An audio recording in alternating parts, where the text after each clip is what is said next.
Capítulo 9. Os judeus serão coligados em todas as suas terras de promissão. A expiação resgata o homem da queda. Os corpos dos mortos sairão da sepultura e seus espíritos do inferno e do paraíso. Eles serão julgados. A expiação salva da morte, do inferno, do diabo e do tormento eterno.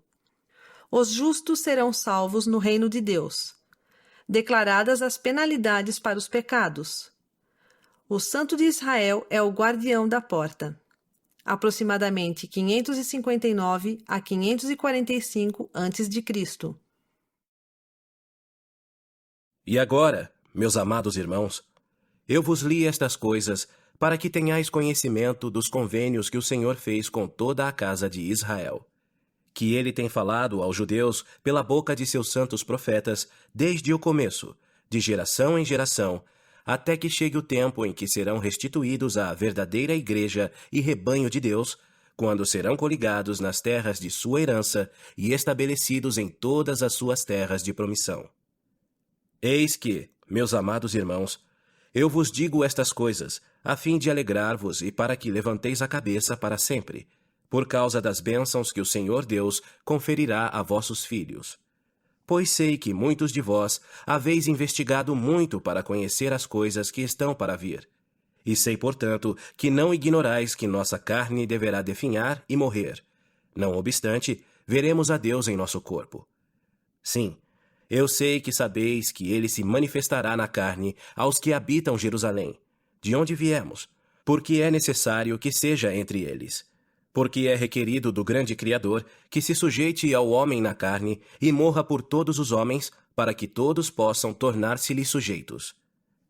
Pois assim como a morte tem efeito sobre todos os homens, para que seja cumprido o plano misericordioso do grande Criador, deve existir um poder de ressurreição, e a ressurreição deve vir ao homem em razão da queda, e a queda veio em razão da transgressão. E porque os homens se tornaram decaídos, foram afastados da presença do Senhor. Portanto, é necessário que haja uma expiação infinita, porque se a expiação não fosse infinita, esta corrupção não poderia revestir-se de incorrupção.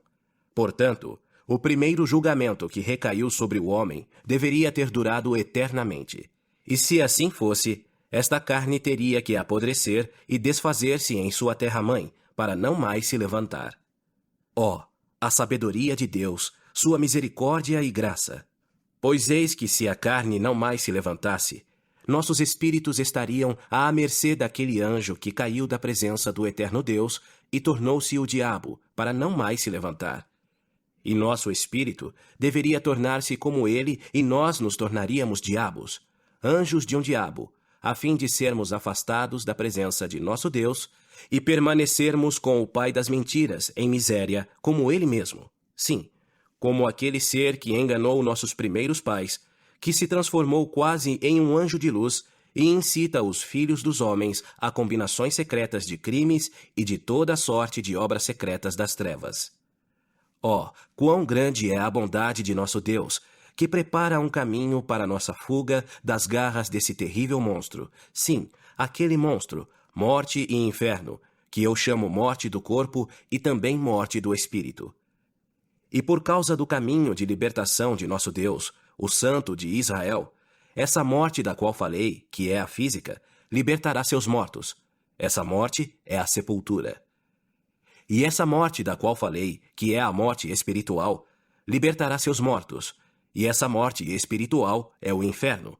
Portanto, morte e inferno deverão libertar seus mortos, e o inferno deverá libertar seus espíritos cativos, e a sepultura deverá libertar seus corpos cativos, e o corpo e o espírito dos homens serão restituídos um ao outro, e é pelo poder da ressurreição do Santo de Israel. Ó, quão grande é o plano de nosso Deus! Porque, por outro lado, o paraíso de Deus deverá libertar os espíritos dos justos, e a sepultura libertar os corpos dos justos.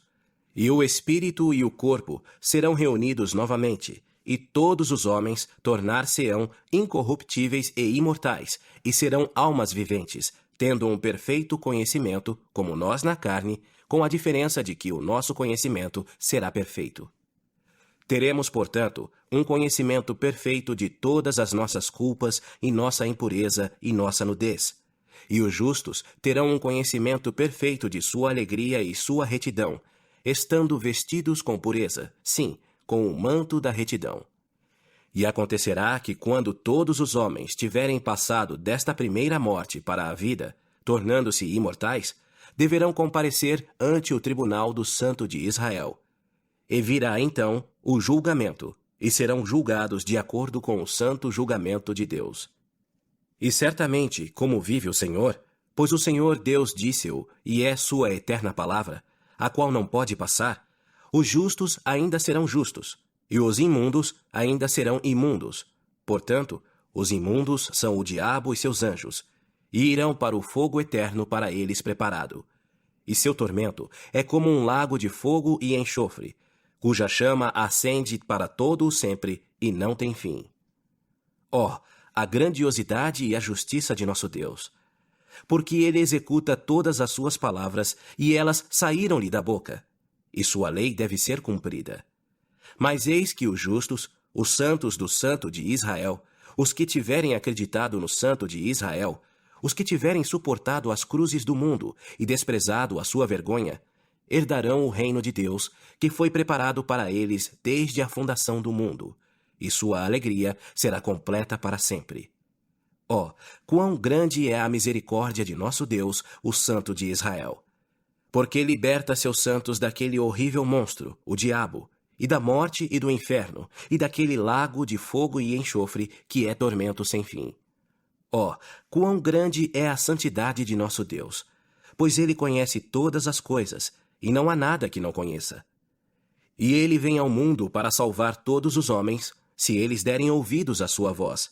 Pois eis que ele sofre as dores dos homens, sim, as dores de toda criatura vivente, tanto homens como mulheres e crianças que pertencem à família de Adão. E ele sofre isto para que todos os homens ressuscitem, para que todos compareçam diante dele no grande dia do julgamento. E ordena a todos os homens que se arrependam e sejam batizados em seu nome, tendo perfeita fé no Santo de Israel, pois, do contrário, não poderão ser salvos no reino de Deus. E se não se arrependerem, não acreditarem em seu nome, não forem batizados em seu nome, nem perseverarem até o fim, serão condenados, pois o Senhor Deus, o Santo de Israel, disse-o. Ele deu, portanto, uma lei. E onde nenhuma lei é dada, não há castigo. E onde não há castigo, não há condenação. E onde não há condenação, as misericórdias do Santo de Israel têm poder sobre eles, por causa da expiação, porque são libertados pelo poder dele. Pois a expiação satisfaz as exigências de sua justiça sobre todos a quem não foi dada a lei, sendo assim libertados daquele horrível monstro, morte e inferno, e do diabo e do lago de fogo e enxofre que é tormento sem fim. E são restituídos àquele Deus que lhes deu alento, que é o Santo de Israel. Mas ai daquele a quem foi dada a lei, sim, que tem todos os mandamentos de Deus, como nós, e que os transgride e desperdiça os dias de sua aprovação, porque o seu estado é terrível. Ó, quão astuto é o plano do maligno! Ó, a vaidade e a fraqueza e a insensatez dos homens! Quando são instruídos, pensam que são sábios e não dão ouvidos aos conselhos de Deus, pondo-os de lado, supondo que sabem por si mesmos. Portanto, sua sabedoria é insensatez e não lhes traz proveito, e eles perecerão. Mas é bom ser instruído, quando se dá ouvidos aos conselhos de Deus. Ai, porém, dos ricos que são ricos das coisas do mundo. Porque, sendo ricos, desprezam os pobres e perseguem os mansos, e seu coração está em seus tesouros. Portanto, os seus tesouros são seu Deus. E eis que seus tesouros também perecerão com eles. E ai dos surdos, que não querem ouvir, porque perecerão. Ai dos cegos, que não querem ver, porque também perecerão.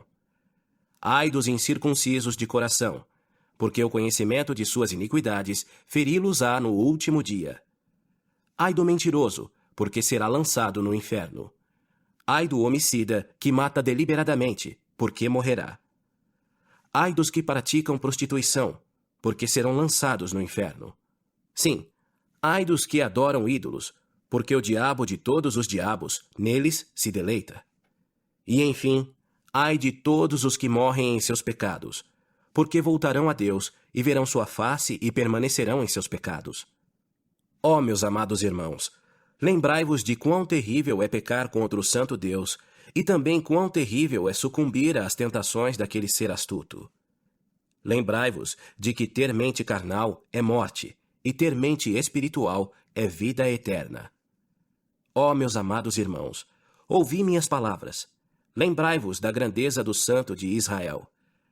Não digais que falei coisas duras contra vós, porque, se assim o fizerdes, ultrajareis a verdade, porque disse as palavras de vosso Criador.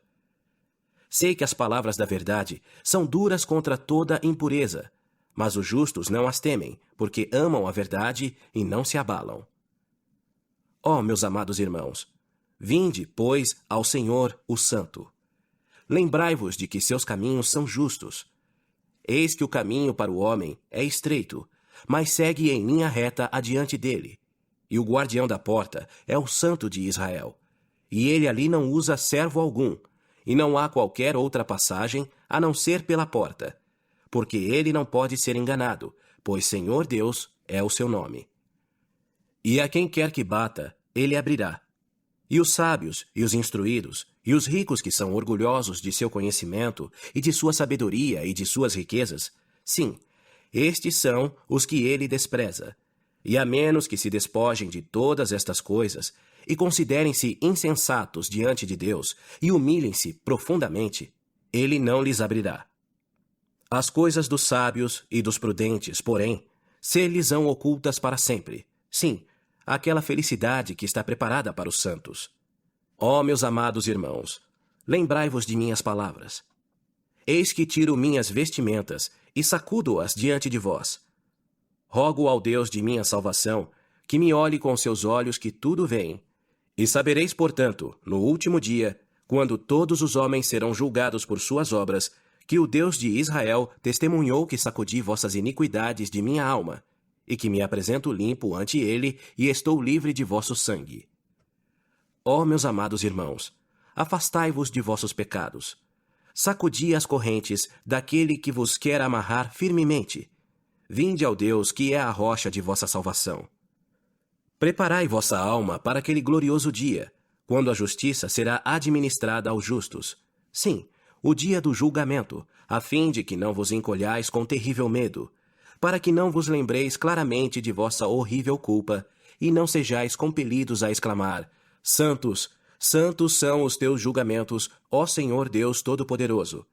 Mas conheço minha culpa, transgredi tua lei, e minhas transgressões pertencem-me, e o diabo dominou-me, de modo que sou uma presa de sua terrível miséria.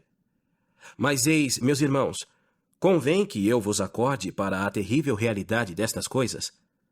Atormentaria eu a vossa alma se vossa mente fosse pura? Seria eu claro para convosco, com a clareza da verdade, se estivesseis livres do pecado? Eis que, se fosseis santos, eu vos falaria de santidade. Mas como não sois santos, e me considerais um mestre, é preciso que eu vos ensine as consequências do pecado. Eis que minha alma tem aversão ao pecado, e meu coração se deleita na retidão, e louvarei o santo nome de meu Deus. Vinde, meus irmãos, todos os que tendes sede, vinde às águas, e aquele que não tem dinheiro, venha comprar e comer. Sim, vinde comprar vinho e leite, sem dinheiro e sem preço. Portanto, não despendais dinheiro naquilo que não tem valor, nem vosso trabalho naquilo que não pode satisfazer. Ouvi-me atentamente e lembrai-vos das palavras que disse. E vinde ao Santo de Israel e fartai-vos daquilo que não perece nem pode ser corrompido, e deixai que vossa alma se deleite na abundância. Portanto, meus amados irmãos, lembrai-vos das palavras de vosso Deus. Orai a ele continuamente durante o dia, e dai graças ao seu santo nome durante a noite. Deixai que vosso coração se regozije. E vede quão grandes são os convênios do Senhor, e quão grande é a sua condescendência para com os filhos dos homens. E por causa de sua grandeza e de sua graça e misericórdia, ele prometeu-nos que nossa semente não seria totalmente destruída, segundo a carne, mas que a preservaria, e em futuras gerações tornar-se-ia um ramo justo para a casa de Israel. E agora, meus irmãos, quisera falar-vos mais. Amanhã, porém, dir-vos-ei o restante de minhas palavras. Amém.